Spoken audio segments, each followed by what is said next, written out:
Hello, dear ones. I'm so aware that my comments today are coming to you as the closing arguments are occurring at the Derek Chauvin trial.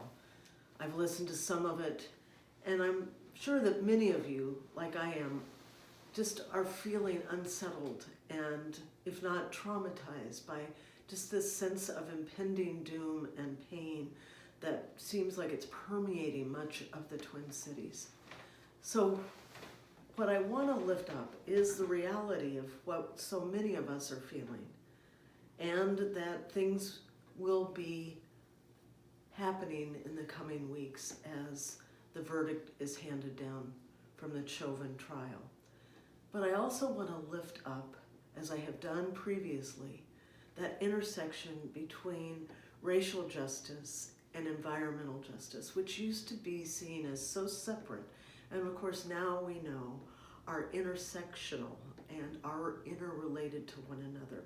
And what I want to lift up today, in honor of Earth Day later this week, is the fact that the city of St. Paul has announced and is in the process of cutting down 11,000 ash borer trees in public spaces.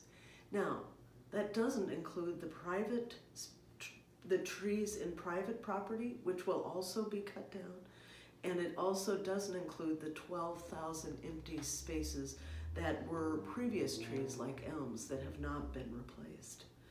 So one of the things that we can do to build a bridge between racial justice and environmental justice is to be involved in the greening of all of the communities of the Twin Cities. And I know that people like Patricia Omans and her co-workers and friends at Frogtown Green are making an effort to plant new trees all over Frogtown, and I want to lift up their efforts.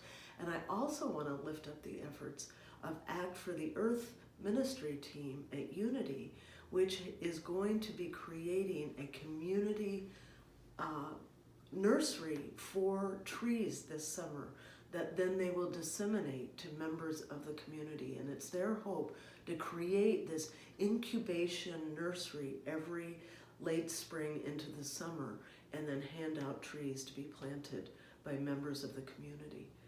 So it's things like this, when we are full of uncertainty and perhaps despair, perhaps concern at the very least for ourselves and for our community, I always think, what can I do?